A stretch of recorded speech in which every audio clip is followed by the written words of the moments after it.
Well, welcome everybody, and we're going to talk a little bit about the Patient Protection and Affordable Care Act. ACA is what most people call it. Some people call it Obamacare. You all may know the law was signed into place on March 23rd, 2010, about 3.5 years ago. And the law had 4 objectives, and we're going to look at those objectives, and then at the end we'll see if those are going to be met or not. The first one was to increase access to health insurance. Second one was insurance industry reforms, improve healthcare quality, and curb rapidly rising healthcare costs. You've heard President Obama talk about bending the curve of healthcare costs, and that was one of the objectives. The law went into effect, as I said, in March of 2010. Over the last 3.5 years, several parts of Obamacare or healthcare reform have been implemented. In October of 2010, dependent coverage was available to any child under the age of 26, could stay on a parent's health plan, whether they were in college, whether they were married, and also children under 26 could not be subject to pre-existing conditions. So that's been around for quite a while. In January of 2011, they implemented the medical loss ratio concept, where insurance companies have to spend for individual, business, and small groups 80% of premiums have to be spent. If that much money isn't spent, it has to be refunded to the customer. And for large groups over 100, 85% has to be spent on claims, on medical claims, and if not, money has to be refunded. And I don't know if any of you all have received refunds. Maybe 2 years ago from United Healthcare, they had to refund several businesses. This year, Blue Cross is going to refund some money from one of their Medicare plans because it didn't meet their medical loss ratio targets. Later on in 2011, any new health plan had to provide preventive care services paid at 100%. So new business group plans or new individual plans all have that now. January of this year, some fees went into effect. October 1st of this year, as we know, the exchanges opened up, preparing for the January 1st 2014 individual mandate to be implemented. The exchanges have not gotten off to a real smooth start. They're not working, they're not functioning properly, and hopefully that'll be corrected here in the next 2 or 3 weeks. But as of now, nobody really knows if it's going to be working properly. The mandate has several components to it. Guaranteed issue, which means insurance companies cannot ask medical questions now of any person. There's a concept of community rating, which means premiums are set by a geographic region based on the healthcare costs in that region, and the rating structure that most insurance companies used in the past has all changed. Can't have male and female rates. It has to be one rate. It's all based on age, and the spread between a 21-year-old male and a 64-year-old male can't be more than 3 to 1.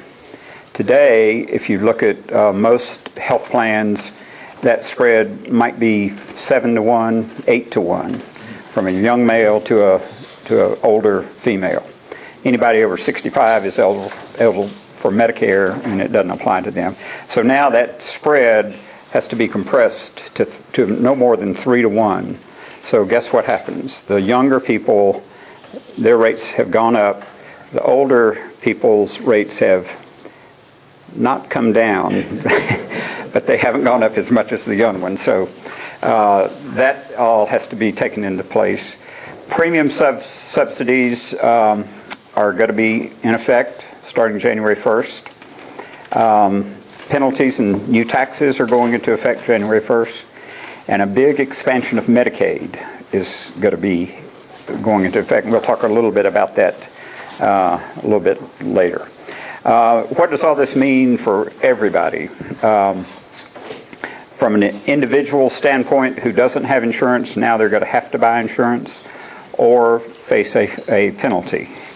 A lot of people don't really understand that yet, and I'm not sure how long it's going to take for people to really grasp that concept.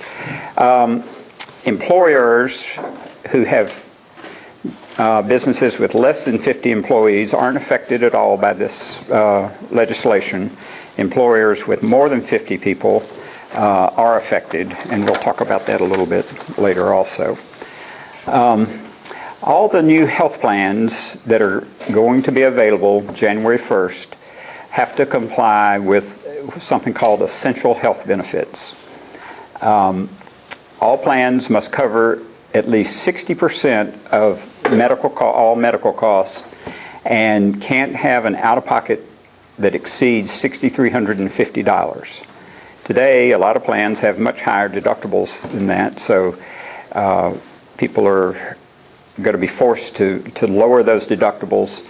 The true out-of-pocket cost includes deductibles, coinsurance, and copays for office visits and prescriptions. A little bit of a change on how we buy insurance.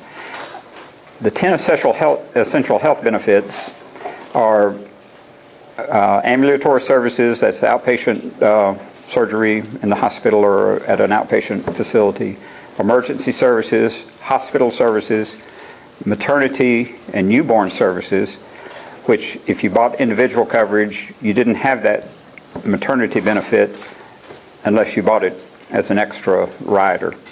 Prescription drugs, mental health and substance abuse, rehabilitative services, lab services, preventive and wellness services, along with chronic disease management. That's going to be a big point of emphasis later on. And then pediatric services for dental and vision for children under age 19. That's going to be one of the 10 essential health benefits. And all the plans are going to be categorized as bronze, silver, gold, and platinum. And a bronze plan is the least desirable, I guess, has to cover at least 60% of health costs. Silver, 70%, gold, 80%, and platinum, 90%. All have to have that $6,350 maximum out-of-pocket and $12,700 for a family. Individual, $6,350, $12,700 for a family.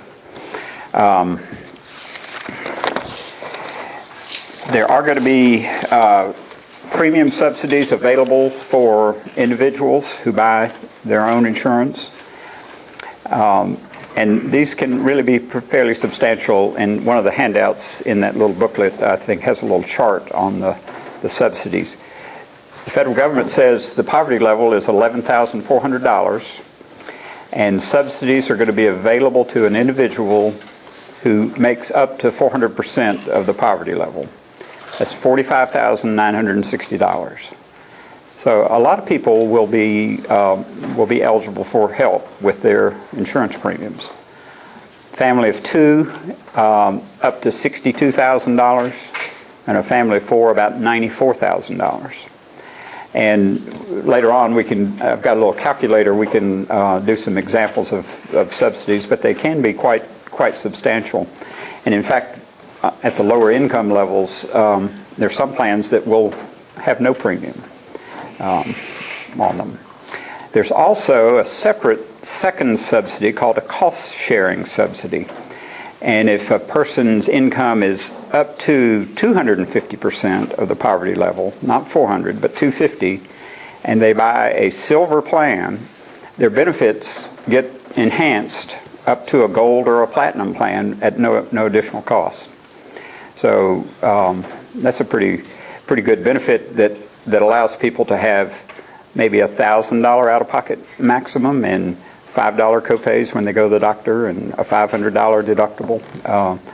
So the lower the lower income levels are going to get quite a bit of help with this. If people don't buy insurance, there's going to be a penalty. The sign-up period this year is from October 1st through March 31st. So anybody who doesn't have a plan starting April 1st is going to be subject to a penalty. 2014, the penalty is $95 for an individual or 1% of their income, up to $285. So a family of 4 or family of 2, you could be looking at a penalty of almost $600.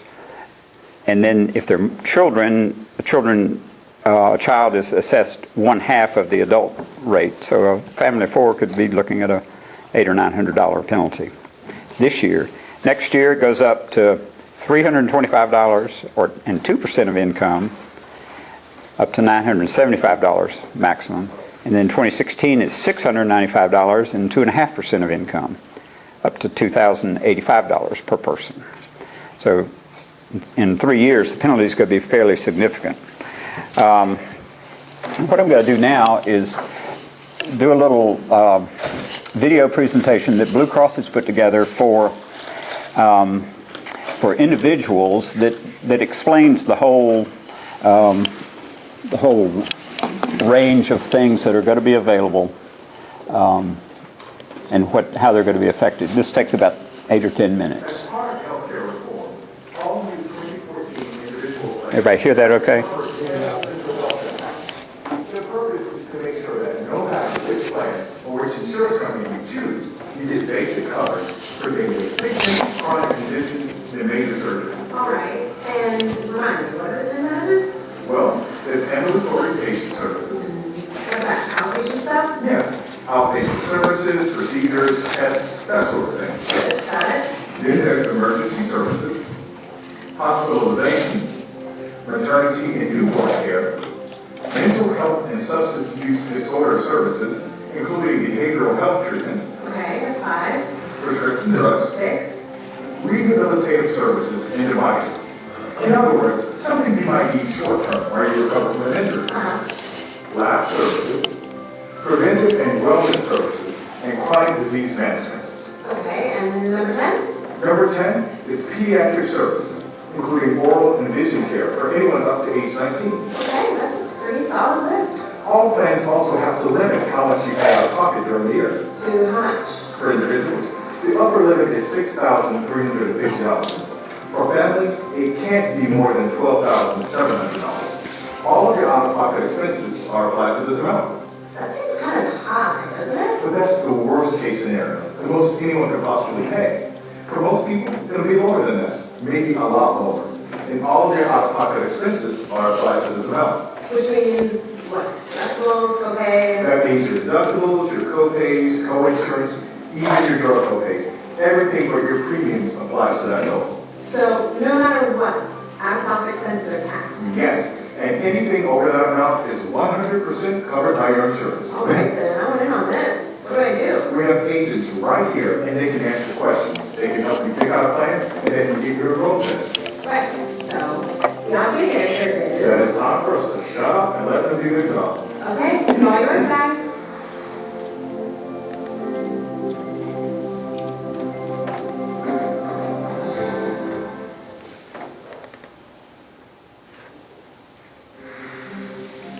There's a lot of information out there about healthcare reform. It can be overwhelming sometimes. But it doesn't have to be. That's why we're here. We're Blue Cross and Blue Shield of North Carolina. We've been serving this state for over 80 years, and we've earned our place as North Carolina's most trusted health insurer. What we're about to do now is give you a broad overview of healthcare reform. We're calling it Reform 101. How much health reform affects you will depend on where you get your insurance. For example, if you're on Medicare or you have group insurance, you may not see many changes. But if you have an individual policy or you still don't have insurance, you'll see the most changes. So that's what we'll talk about, the changes to individual insurance. There are 5 big game changers for individuals. They are benefit changes, rating changes, something called the subsidies or tax credits, and the health insurance marketplace. Before we talk about any of them, we need to make sure that we're using the same terms and we all know what they mean. So let's start at the very beginning with this question. What is insurance?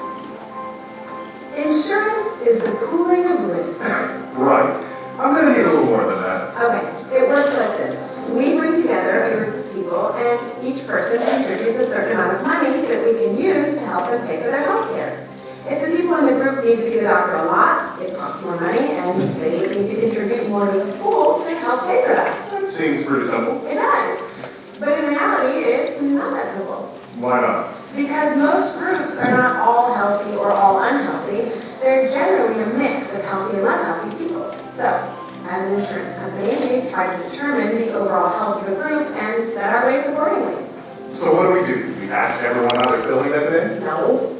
We look at how much they're using the healthcare system and we set our premiums based on it. Hold on a minute. That's new. What's a premium? A premium is the amount of money you pay for health insurance. Generally, you pay premiums once a month. Depending on what kind of insurance you have, your premium might be entirely paid by your employer, it might be shared with your employer, you pay some, they pay some, or it might be entirely paid by you. Okay. And while we're defining terms, what are some others we need to know? Well, there's deductible, co-payment, out-of-pocket Oh, limit. wait a minute. One at a time. What's a deductible? It's the amount you pay out of pocket each year for health care before the insurance company begins to pay. So, if my deductible is, say, $1,000, then I would need to pay $1,000 during the year before the insurance started paying. Yes. But on some plans, for example, while you're paying the deductible, you would still have the advantage of co-payments. All right, and what are they? A co-payment is a fixed dollar amount that you pay for a healthcare service covered by your plan.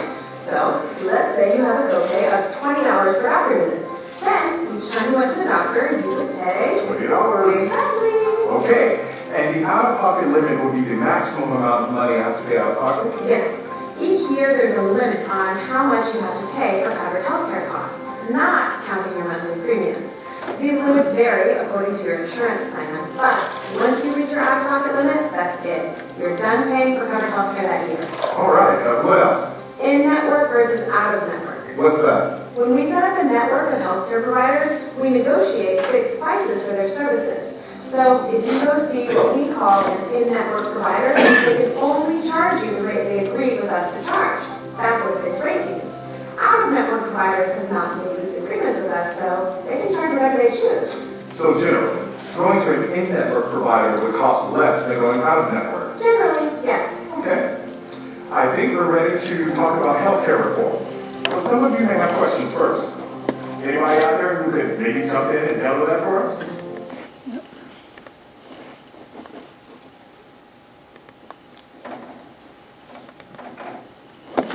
One of the key goals of healthcare reform is to organize the health insurance market, and that's being done by creating the health insurance marketplace. You might also hear it called the exchange. Let's say, hypothetically, that I don't know what the health insurance marketplace is. How would you explain it? The marketplace is a forum where you can shop for and buy health insurance plans. Okay, not that helpful. It's a lot like using a travel site. You've booked travel online, right? Sure. Okay, and you go to the site, you look at different options for where you want to go, different airlines, departure times, different prices. You choose the one that works best for your trip, and you buy the ticket. Ooh, you're done. You're ready to travel. And that's how the marketplace works? Pretty much. You'll be able to go to the marketplace, look at different insurance plans, compare prices and coverage, and find out if you're eligible for subsidies, and if so, how to get them. They'll have 4 levels of plans: bronze, silver, gold, and platinum. There will also be a couple of specialty plans, but in general, it'll be those 4 plans. Each of the plan levels will be based on the benefits they cover and on the portion of total costs that will be covered by the insurance company. To be part of the marketplace, every insurance company has to offer at least 1 silver and 1 gold plan. 1 silver, 1 gold. Okay. Yes, but Blue Cross and Blue Shield of North Carolina has chosen to offer a full range of plans. Cool. More choices. When you've decided which one is the best fit for you, you can buy it right there at the marketplace. Just like with the travel site. Yes. The marketplace will be open to any person or any family shopping for individual coverage. It'll figure out if you're eligible for cost-sharing subsidies and and how much they would be. It will also see if you're eligible for Medicaid. If you are, it will refer you directly to Medicaid. The overall idea is for the marketplace to be a one-stop shop, to simplify the process for you as much as possible. I see that. Now, what if I have more questions? When you have agents who will be glad to talk to you. Heck, we may even have someone right here. This is really not a advertisement for Blue Cross. They just happen to be the only company in our area that is going to participate in the exchange. So it's not they just happen to be the only game in town. When you're comparing different plans from different insurance companies, it's difficult to know sometimes if you're comparing apples to apples. I know. Sometimes it's like comparing apples to broccoli. Well, healthcare reform is going to make it easier for you. No. First, all new 2014 individual plans will cover the same set of 10 essential health benefits, which is a group of core benefits that must be included in the plan. So that should make the comparison a lot simpler and more straightforward. Apples to apples. Yes. And all new individual plans are now organized into what we're calling metallic levels. They're either bronze, silver, gold, or platinum. Basically, it works like this. The higher the grade of metal, the more of your medical costs are paid by insurance, but the more you pay in premiums. Okay. So let's say I chose the bronze plan. What do I get? With a bronze plan, on average, insurance would pay about 60% and you would pay about 40%. This is a good option if you want lower premiums each month and you don't expect to need a lot of medical services. Okay. What about silver? A silver plan would pay about 70% while you pay 30%. This is a good option if you want to balance your monthly premium and your out-of-pocket costs. All right. With a gold plan, insurance pays about 80% and you pay 20%. I'm starting to see a pattern here. Gold is a good option if you expect to need a lot of medical services and you're willing to pay more each month in exchange for having more of those medical costs covered. And what about platinum? If you choose platinum, insurance pays about 90% and you pay about 10%. Saw that coming. This is a good option if you need very frequent medical services and you're willing to pay the highest premium each month in exchange for the lowest cost for those services. Bronze, silver, gold, platinum. That's it, right? Not quite. As with just about everything in life, there's one exception. And what's that? It's the catastrophic plan. It falls slightly below the bronze plan, but it does offer catastrophic coverage to people under 30 or others who may qualify. I don't think I'll need that one, but still, it's good to know. It is.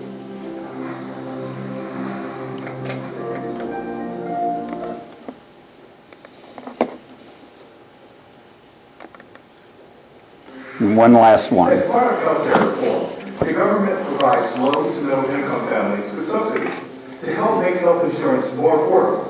There are two types of these: advanced premium tax credits and enhanced benefits. To be eligible for either one, your household income has to be under $94,200 for a family of 4. All right. And you cannot be eligible for public coverage. Which is? Medicaid, the Children's Health Insurance Program, Medicare, or military coverage. With you so far. And one more thing.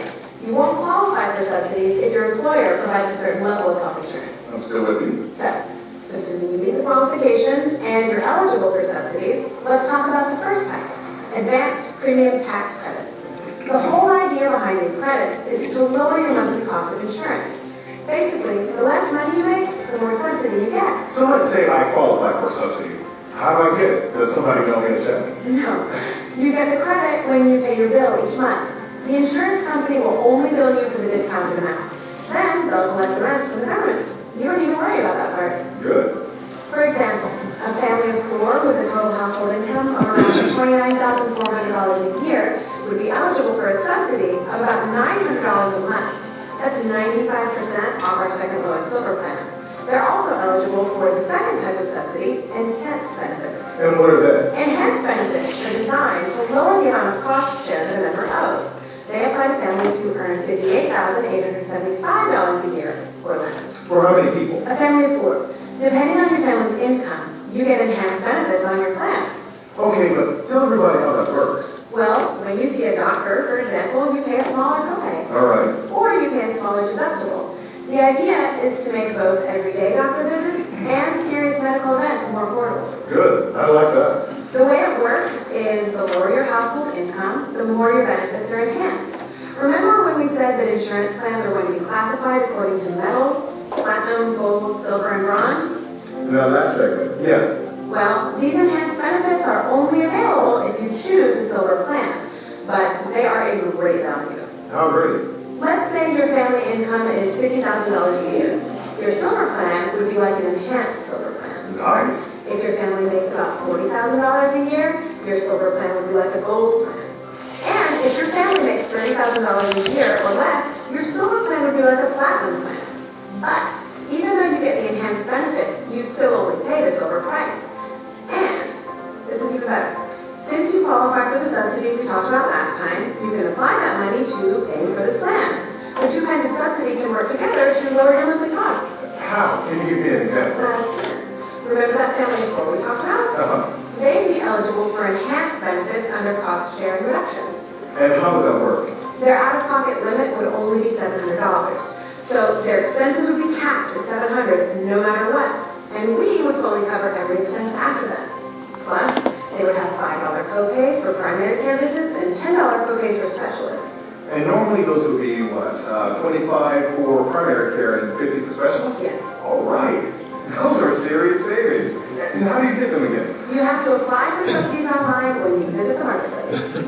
But it's also possible that someone right here in this room could answer questions about it. Okay. I'll get that done. The exchanges, as you may have read, North Carolina decided not to form their own exchange. They've gone in with the federal exchange. About 36 states are participating in the federal exchange. Initially, in North Carolina, 4 companies applied to be in the exchange, and fairly quickly 2 of them pulled out. So there are only two carriers in our exchange. One's Blue Cross, and the other is Coventry, which is Cigna and Aetna. Coventry is only in 39 counties in North Carolina, and none of those counties are anywhere around here. So down here, we're just stuck with the Blue Cross plan. And in the handout I gave you a little sheet of all the plans available, individual plans available from Blue Cross, either on the exchange or off the exchange. You can buy the plans directly. Either way, if you qualify for a premium subsidy, you're gonna get some help with your premium, and the price is going to be exactly the same either way. The price will be lower if you qualify for a subsidy. So the exchanges here in southeastern North Carolina are fairly limited, although there are about 24 plans available. There's also another part of the exchange that is called SHOP. It's the Small Business Health Options Program. That has been postponed until November 1st. And it's available for businesses with 25 or fewer employees with average salaries of under $50,000 and less, and under $50,000. There are going to be about 5 or 6 plans available. All those plans will be on the exchange. And the employer can get up to 50% premium tax credits for participating in it. They have to pay at least half the cost of the employee coverage. SHOP, Small Business Health Option Program. We're not sure how that's going to work just yet, but the way the individual exchange has kicked off, I'm a little bit skeptical that November 1st it'll be up and running, but it will be an option. And those premium tax credits are only available for 2 years. So it's a very small window. I thought I would talk a little bit about the budget and how all this is being paid for. The theory with the Affordable Care Act is that it will pay for itself and not increase the budget deficit of our federal government. Now, the little disagreement we've had in Washington about trying to defund Obamacare is, I don't know that was really correct, because the funds are not part of the general revenue of the government. It's hard to believe that they can achieve. They actually think they can reduce the budget deficit over 10 years by $143 billion by implementing this plan. They think the total revenue over a 10-year period from 2010 to through 2019 is about $1.2 trillion. And they think the cost of all the coverage is about $1.075 trillion, leaving a surplus. They say the costs are going to cost about $465 billion over 10 years for the exchanges, for premium copays, premium and copay subsidies, premium credits, and startup costs. They've almost spent $1 billion on the infrastructure of the exchange, and it really isn't performing very well. They're going to expand Medicaid by $434 billion, which means a lot of costs are going to get shifted to the states. A couple of years ago, there was a lot of discussion about whether states were going to accept more money from the federal government to expand their Medicaid program from the poverty level to 133% of the poverty level. And the government was going to pay for that over a 3-year period, I believe, and then the amount, the extra money would go away from the government, so the states would be left with much higher Medicaid costs. All other costs, reinsurance costs, risk adjustment costs, and tax credits are about $176 billion. That adds up to about $1.075 trillion. And the revenue is supposed to come from Medicare spending cuts, $455 billion of the cost. New taxes and fees, $414 billion.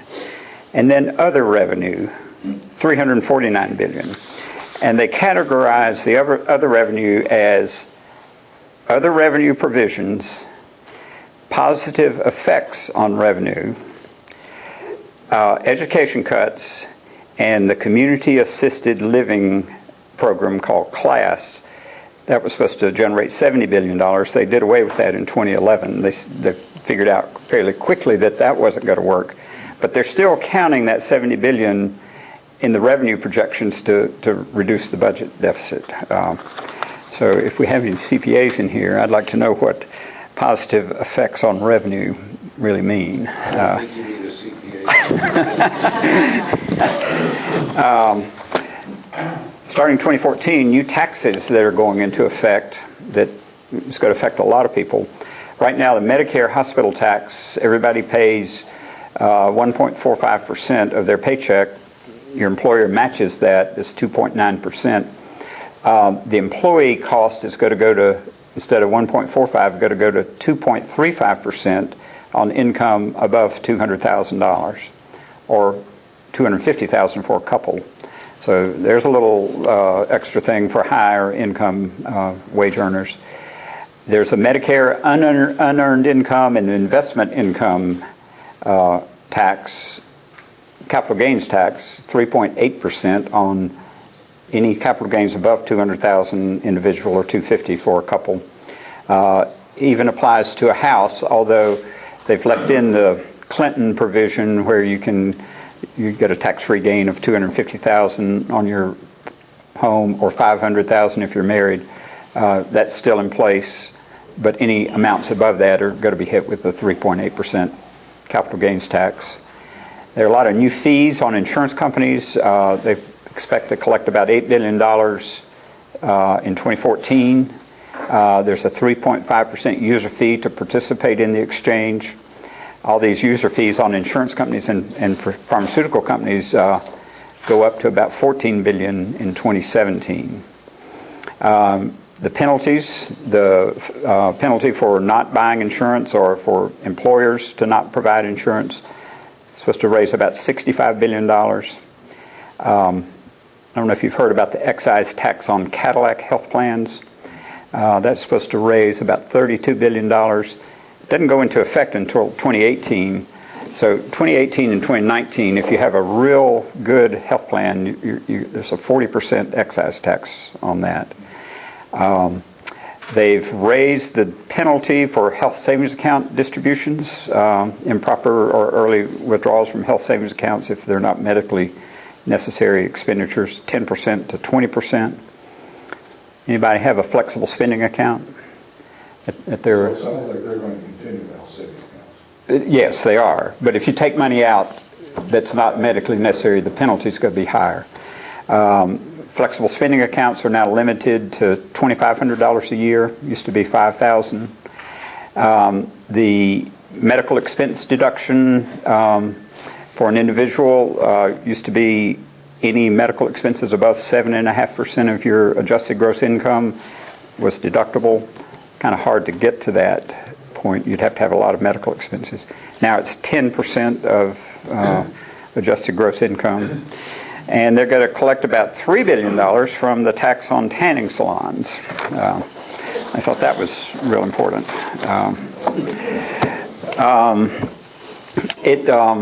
And back to the CLASS Act, the assisted living program that was expected to raise $70 billion, they still have that counted as revenue in this 10-year period, but they've done away with it.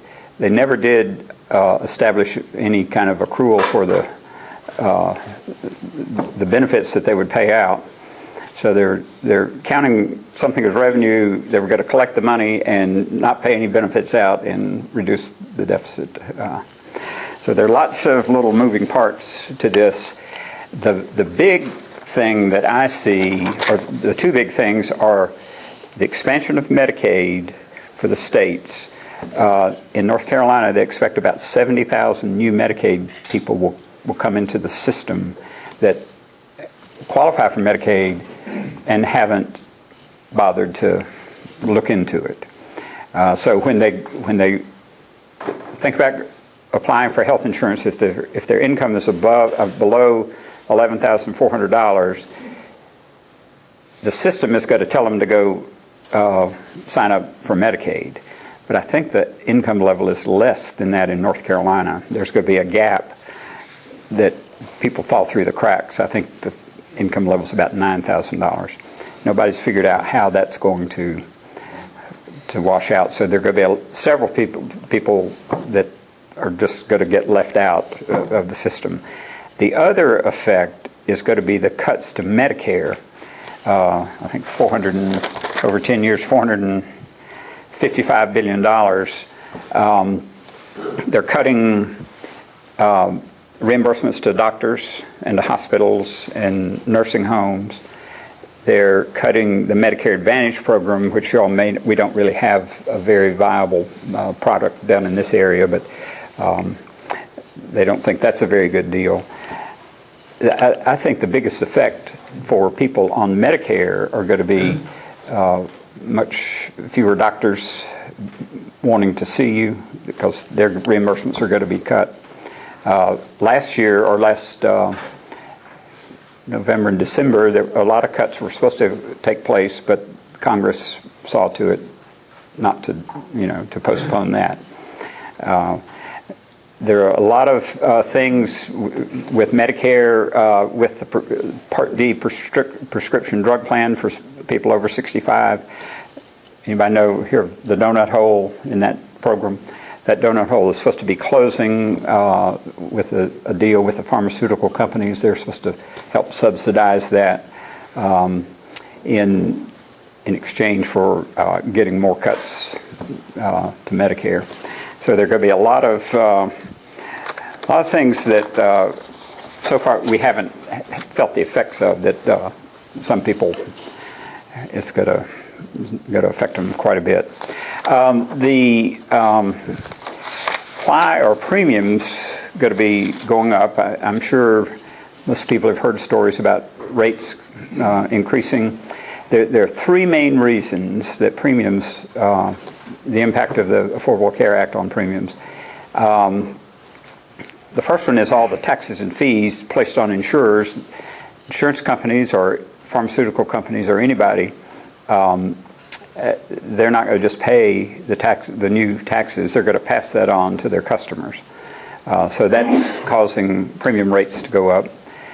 The benefits that are mandated, the essential health care, essential benefits, are richer than they have been. Maternity is one. No limits on mental health and substance abuse. Today, most health plans limit those benefits. Pediatric dental and vision will add a little bit of the cost, but richer benefits are just going to cost more. And then the guarantee issue provision in the Act has a real potential for adverse selection. You're going to see unhealthy people, especially low-income unhealthy people, flock to the exchanges and be able to buy insurance. No difference in gender, and the community rating thing has an effect. And I think the idea is younger, healthy people will be wanting to buy health care coverage. Some of the people I've talked to really haven't expressed a real desire to do that. The penalties are probably not strong enough right now to encourage people to buy coverage. So we're seeing everybody's premiums go up as the new plans have to change to this new benefit world. And we're seeing choices of plans becoming fewer and fewer choices. I'll open it up to questions. If anybody's interested, we can look at some examples. I've got a little calculator for the subsidies, and we can look at what an insurance plan might cost somebody in the different, whatever category they're in. Yes. We have a company, and we provide technical engineering services around the country. They are employees of us. We are located here in Wilmington. Mm-hmm. So in looking at how our compliance picture looks, we have to consider not only any employees here in Wilmington, but we have to think about health care coverage that is provided to and available to people regardless of what state they're Right. in. Mm-hmm. So here in the Tri-County area, specifically, we've got one option, Blue Cross Blue Shield. Mm-hmm. Under this new health care law, if someone in California that's working for us accepts our Blue Cross Right. Blue Shield plan, can they even use that anymore? Sure, they can. All the Blue Cross each state has a Blue Cross association, and they all reciprocate with each other. So if your employee has a plan here based on North Carolina law, but they live in California, as long as they go to a Blue Cross provider out there, they'll get the same benefit as your people here. So the question is, do they live in an area that, under this new provision, that Blue Cross even serves? Right. Because, go ahead. Yeah, I think there are only one or two states that don't have a Blue Cross plan in the state. But as long as they go to a Blue Cross provider, they'll be just as good as your employees here. Okay, but the states that are setting up their own programs as opposed to the federally run program, Blue Cross may not be one of the surviving companies that wins out in a particular state. Well, that could be. Most Blue Cross plans are going to end up being a major player, I think, around the country, from what I've heard. Yeah. Uh-huh. And it would be the same thing if you were with United Healthcare or Aetna. They all have networks all over the country, so your employees, as long as they access those networks in other states, would have the same kind of benefits that your people here do. It's not just Blue Cross. No.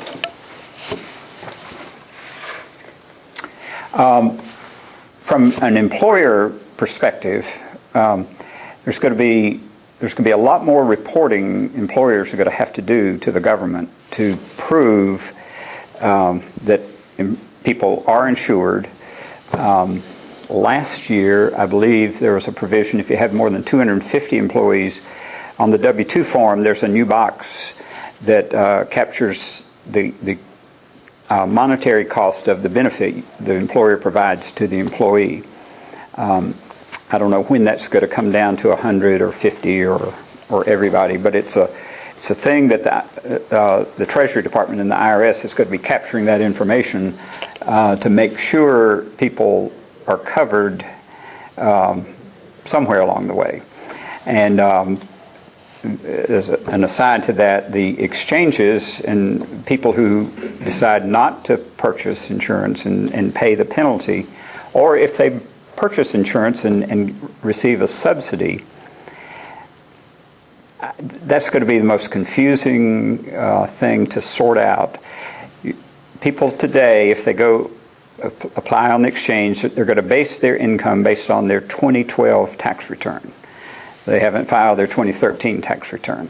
So they're going to use that number to figure out what kind of subsidy they're eligible for. 2014 hasn't come up yet, so if their income changes in 2014 when they file their 2014 tax return in 2015, there could be an adjustment. Maybe they weren't eligible for quite as much subsidy as they thought they would be. So when they file their taxes, and from what I've been able to read, it's only going to be adjusted on tax refunds. If somebody owes extra money, I don't know that the IRS is going to be able to collect it. Maybe they will in subsequent years. But the IRS has hired, I think, 20 or 30,000 new people just to keep up with this, and they're the enforcing arm of the Affordable Care Act. More information employers are going to have to provide to the IRS, and more hoops to jump through if you're an individual. We have a business of under 50 employees. We offer health insurance. It meets all the criteria. And then I have a number of employees that want to look at the market. Right. Do they have access to the subsidy also? They sure do. If you're under 50, and you know in the past you've had to fill out an audit each year to make sure you're covering at least 75% of your eligible employees. All that's going to go away if you're lower paid people or anybody want to go to the exchange or just directly and purchase insurance. If they qualify for a subsidy, it's not going to penalize you at all.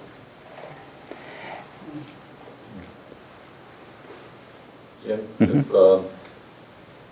Does this act affect disability insurance or life insurance in any way? No, not a bit. What is the status of North Carolina's Medicaid?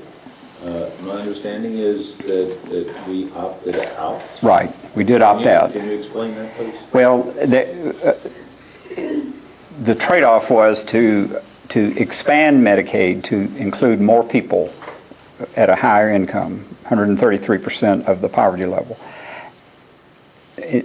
For doing that, the government was going to pay 100% of the excess cost back to the state this year, then 95%, 92%, and then it sort of goes away.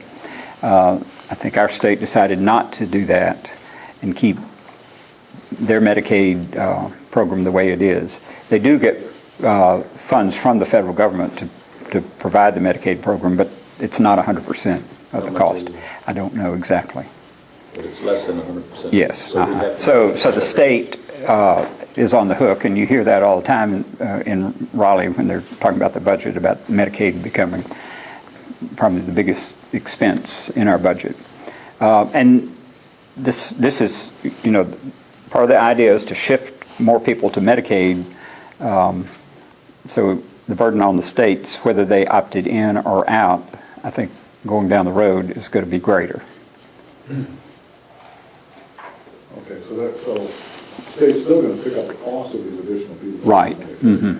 Yeah. So it may not have been a financially sound decision. Well, maybe in the short run it would have been a good thing, but in the long run, maybe not. And I think they kind of weighed those two factors, how much their liability would be 3 or 4 years down the road. Is that a choice that could be made, changed? Probably so. I would think so, yeah. I'm on the board of a small nonprofit. Mm-hmm. We only have 4 full-time employees, can't afford health insurance, and so employees, we've set up a health savings plan Mm-hmm. to get the tax benefit of it. Right. It sounds like that's going to continue. That's an option available to them. No. That's one of the, regulation just came out about a month ago. If you as an employer are providing money on a tax-free basis for your employees to buy their own health insurance, and a lot of... No, they're doing that. They're contributing the money. Oh, they are? Yeah. So you've set up a health savings account? That they pay into. Okay. Well, yeah, they can still do that. I thought you were maybe paying some of the premium. Paying for that. Yeah. So they pay into a health savings account, Mhm. the tax benefit. Right. So that sounds like that's an option still available. Yes, oh, yes. We really need to go into the exchanges to see. They may be eligible to buy a comparable health savings account plan in the exchange and get a subsidy. So their premium might go down quite a bit, depending on their income level. There is from all insurance companies, there's a thing called employee dumping businesses less than 50 people. It may be more beneficial for some of the employees to go to the exchange. It may cost them less than it's costing now. And to your question, it's not going to count against you. Employees can do that. And as far as record keeping for that, what is the employer responsible for after that? If they decide to do that, are we then? You might have to, well, probably so, but you might have to report, there might be some Department of Labor report that you're going to have to say, we've got these people who have insurance and these people have gone to the exchange. Get ready for more reporting as an employer to the Department of Labor about all this. One other question Mm-hmm. too. How greatly do you think this will affect employers from increasing their labor force to over 50 if you're under 50 now? Well, it depends if you provide a health plan now. If you don't, you certainly wouldn't want to get above 50 because you would have to.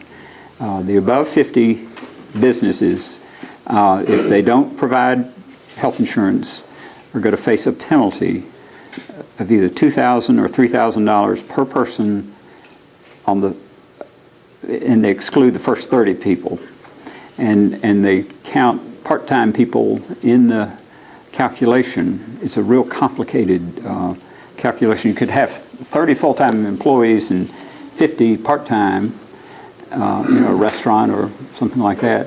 You're probably going to be over 50. And Well, what I'm saying though is if I'm a small employer who does provide insurance, Mhm. I think most employers Right. try to do it. Yeah. It's a benefit It's a and incentive good way to, hire. But there are greater regulations on companies over 50. correct. So why would you want to tread in that water? Why would you not want to stay smaller? And You probably avoid would, all of that? yeah. You know, it doesn't seem like it encourages businesses to grow. It's not a big incentive to expand. Unless, if you're already paying for coverage and that's just a cost of hiring people, it won't make much difference one way or the other. Yes. We're currently a company of less than 50 employees, but obviously our business goals and objectives are to grow. Mm-hmm. Right now, we have all free insurance plan. We are looking into that right now Mm-hmm. as an incentive for new hires. Right. So what is as we approach the 50 and exceed that, what are the requirements for the company funding insurance plans? You have to pay 50% of the cost. 50%. Yeah. And the cost can't be greater than 9.5% of the household income, the employee cost, say your plan costs $400 a month and you charge the employee $200. If that $200 exceeds 9.5% of that person's family income, now how you're going to figure that out, I don't know. You could be subject to a penalty. But if it's less than 9.5% of a person's family income, then it's no problem. Okay, and thank you, that's very clear. It's like the rest of the law. Right. So let's, hypothetically speaking, next year, 2014, in November, we cross the 50 employee threshold. Right. How long? Does that mean we're subject to, what happens with your 2014 as far as compliance with the Affordable Care Act? It will make your head hurt to read the regulations. You have to, you're going to pay your accounting firm probably a lot of money. There are periods of time you can select to determine if you've reached more than 50 employees. There's a standard reporting period, a stability reporting period. There are exceptions to it. You can go back 6 months or you can go back a year and exclude some things. It's very complicated. You might be able to put it off for a year that you would have to comply, but probably no more than that. Yes. Going back to the earlier example where if there were a healthcare allowance instead of a specific plan for a small group of employees, Right.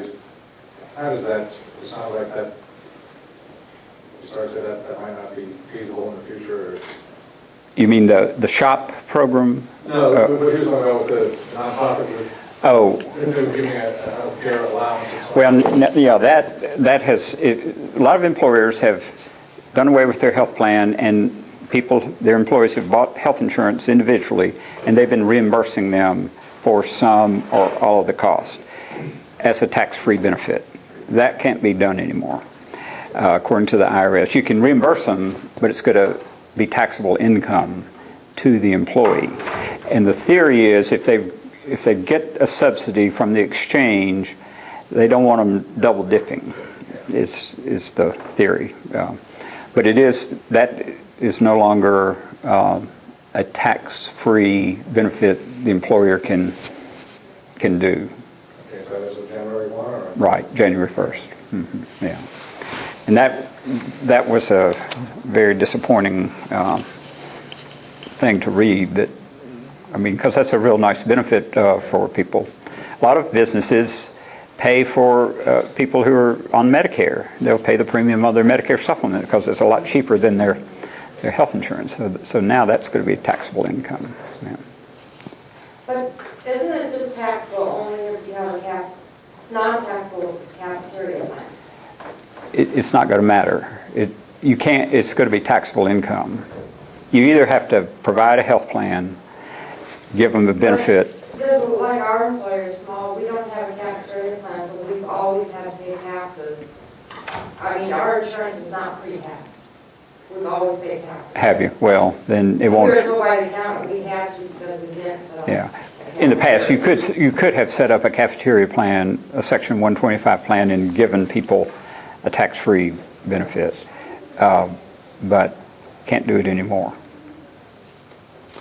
What about rate projections for 2015 for your costs? Boy, I don't know. That's my biggest question. We took Early renewal. Obviously, but Did you know how much, if you didn't take the early renewal, how much that? it's huge. Yeah. It was like 94%. Yeah. I mean, we've seen several above 80%, 80 to 130 or 40%. I'm guessing it's going to go close to those prices when you renew in late 2014, in December of 2014. I mean, the cost of all of this has gone up. There's nothing affordable that I've seen yet, unless you can qualify for a subsidy. And just an example, I had talked to a woman who is 63. She works part-time, makes about $32,000 a year.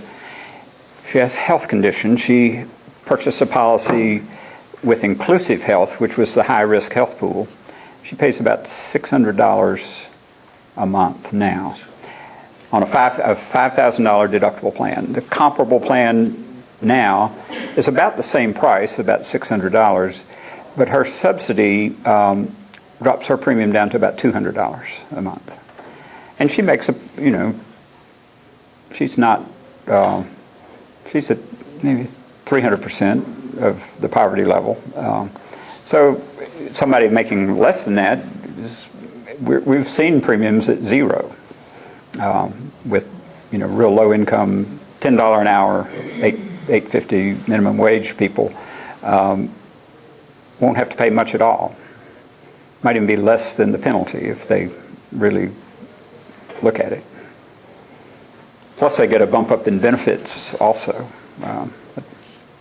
So there's some good things about the plan, a lot of bad things, whole new ball game. To